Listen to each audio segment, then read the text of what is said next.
je suis heureuse d'être parmi vous.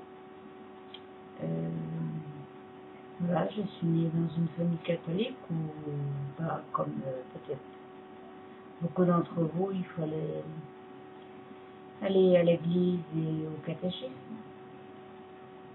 Et bon, jusque-là, ça ne m'apportait pas trop grand-chose.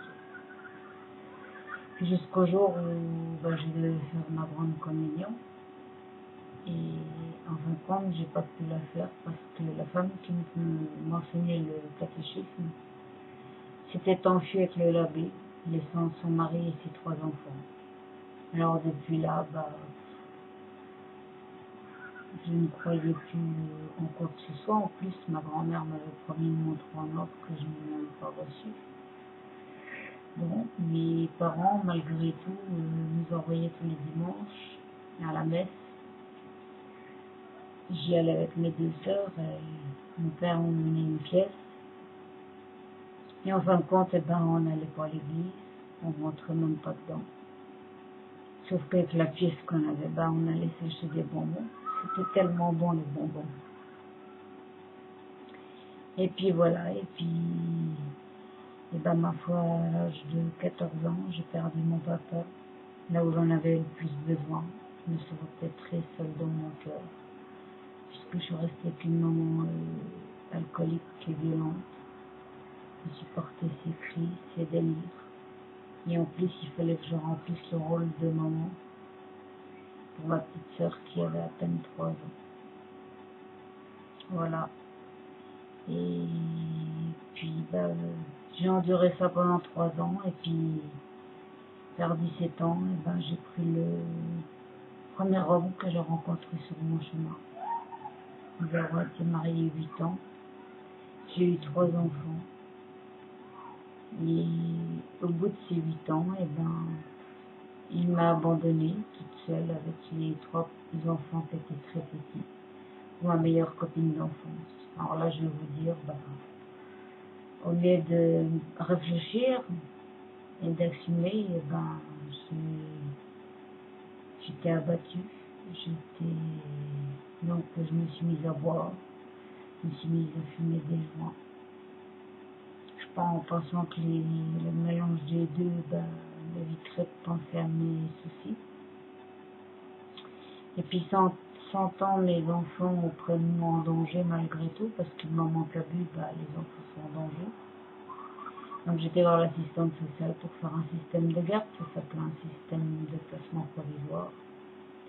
Et puis bah, ce placement provisoire il est vite devenu définitif, puisque malgré que je les accueillais en vacances et en week-end, ben, j'ai mis 8 ans à les récupérer bien sûr, ils étaient adolescents, donc la période la plus difficile. Voilà. En 96, j'ai été atteinte d'une pneumopathie, c'est une grosse affection des poumons. Et là, quelqu'un est venu me témoigner. Et j'ai accepté de venir à l'église à l'époque de Saint-Marc. Je me suis approchée à la position des mains, tout en sachant que je passais radio des poumons sur radio des poumons. Et le mardi suivant, j'avais justement une radio des poumons. Donc vous savez comment ça se passe, vous venez dans une cabine, vous passez la radio, puis après il faut attendre, le médecin vient vous parler. Et puis le médecin vient plus vite que d'ordinaire, et puis il me dit, mais qu'est-ce qui s'est passé? Vous êtes complètement guéri. Amen. Les poumons étaient complètement nettoyés, sains. Voilà, et puis bon, bah, peut-être que la parole de Dieu était joyeuse dans mon cœur, mais il n'y avait peut-être pas assez de racines, donc la tentation du monde a été plus forte, malheureusement. Mais je vais vous dire, on a le choix de s'éloigner de ce Dieu vivant. Mais quand moi je analyse tout ce qui m'est arrivé après, eh ben, je dis que j'ai pas fait le bon choix, mais ça c'est propre à chacun. Bon, j'ai été agressée, donc je suis tombée en 2002, avant d'heure, donc je suis tombée dans une maladie qui s'appelle l'agoraphobie, auquel j'ai beaucoup encore de mal à m'en sortir. J'ai peur de tout, je panique un peu sur toutes les choses. Il y a aussi l'enfance, hein, qui joue aussi. Et Bon, bah, en 2008, en juillet, j'avais un King Charles pour la première fois. Au bout de 6 7 ans, bah, j'arrive à prendre l'ascenseur toute seule de chez moi, puis je l'emmène faire ses besoins. Comme si, je peux pas vous expliquer, c'est comme s'il y avait une force qui me poussait à faire ça. Voilà, puis bon, bah, 2 jours après, j'ouvre ma porte et tombe à mes pieds un petit fascicule bleu où c'était écrit pourquoi on vit, pourquoi on meurt.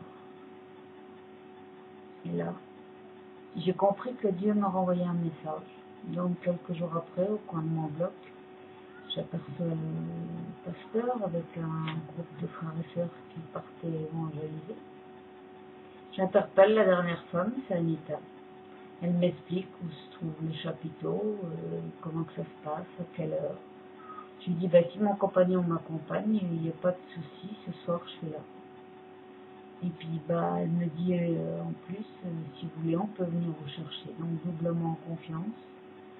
Et le même soir, je suis venue. Et à ma grande surprise, et quelle joie maintenant, j'ai retrouvé Chantal qui m'avait témoigné en 96.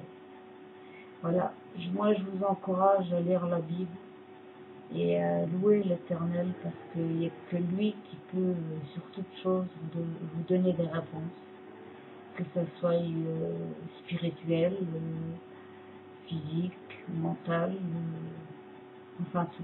Voilà. Amen.